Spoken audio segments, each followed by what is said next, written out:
Okay, you're hanging with Hussick, and I want to show you an alternative method to solve limiting reagent problems in this screencast.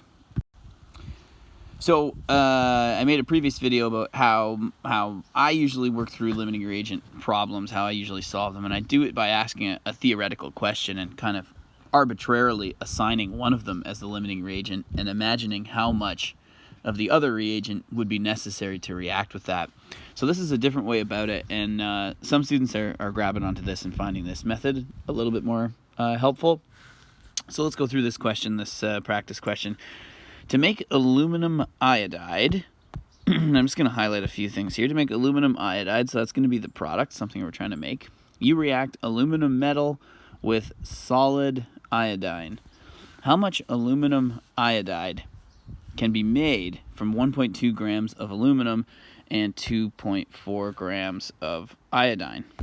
Okay, so the first thing we have to do is actually write out the balanced chemical equation for this process. Okay, so we have aluminum metal. That's going to just look like Al solid. We're going to add iodine. Iodine, you hopefully remember, is one of your diatomic pure elements. So it has the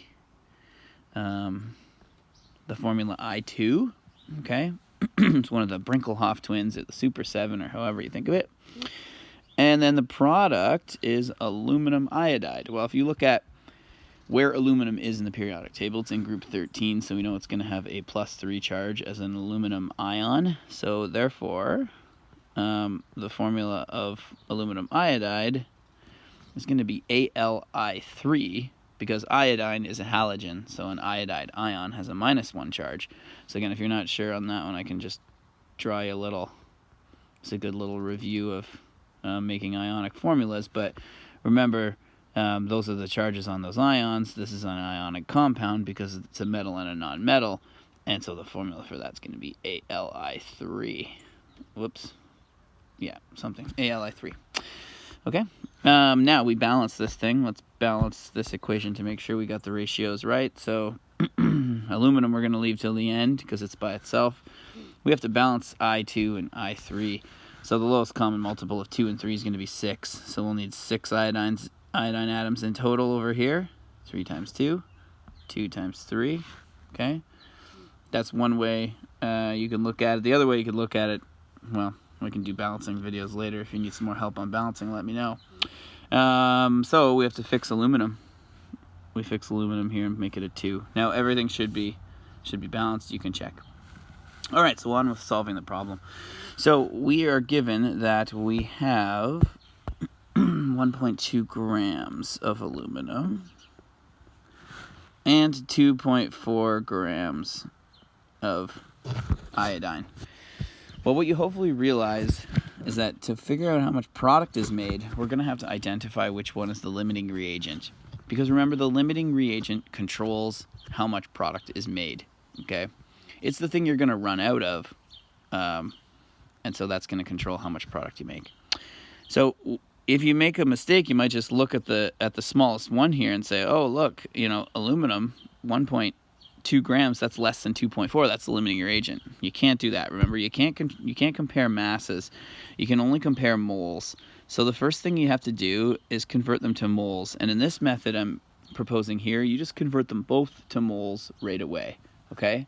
Then we're going to convert those moles into what I would call a comparable mole unit. Okay? It's not exactly moles, but we'll get there when we get there. It's just something we can compare to figure out what's the limiting reagent.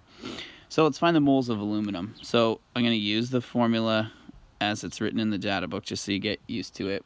Okay, so moles is equal to mass over molar mass, which they just make capital M.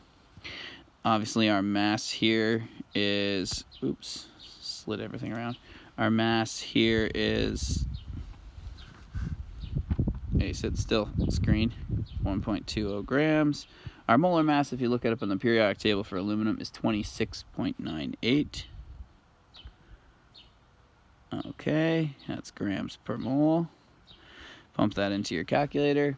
You get 0.0445 moles, roughly. Now, I've rounded that a little bit. You can keep the larger number in your calculator if you want. Might help you. Might help the thing work out a little more sensibly in the end. So that's how many moles of aluminum. Now let's find our moles of iodine.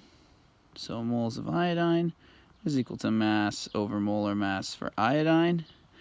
It's 2.4 grams divided by, look at the periodic table for I2.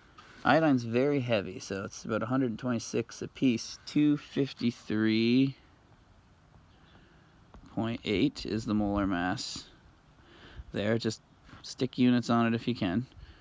And then in your calculator, that's going to be 0.00946 moles. Okay, so there we've actually found the moles. Okay, so this right now is actually moles that we've determined. Okay, what you can do now to figure out which one's the limiting reagent, you cannot yet just compare them and choose the smallest one. You have to now take into account that they also react according to a stoichiometric ratio of 3 to 2. Okay, so how do you do that? Well, you divide each one by that stoichiometric ratio respectively. Okay, so you divide this one by the 3 and you divide this one by the 2.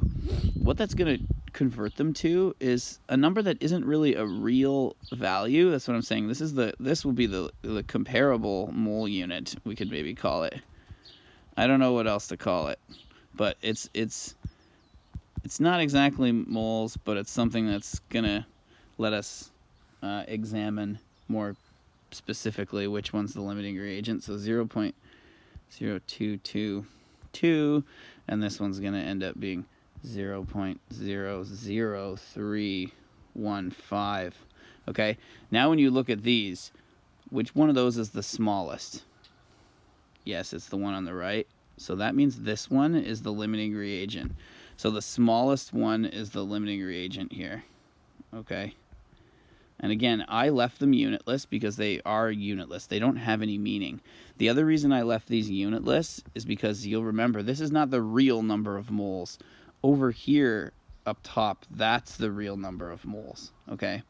So now when you're considering how much product is actually made, the value that you need to use to determine the aluminum iodide product is this value right here, because that's the real number of moles of the limiting reagent. So now you use that, all right, to determine how much product aluminum iodide will be made.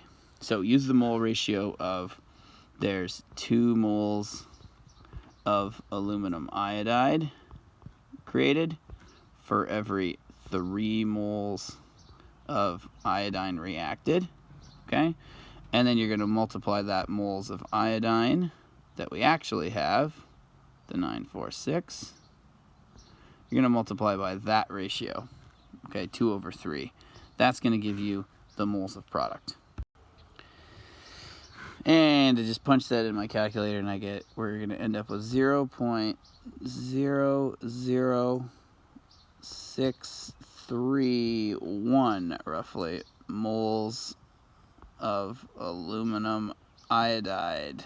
Now, should we convert that into mass? Probably, but the question doesn't specifically say we have to convert it into mass. It just asks how much. So for the time being, that I think is an adequate answer. Okay, if you had to convert to moles, if you had to convert to mass, you use the molar mass of aluminum iodide and convert that into mass. I hope you found that helpful.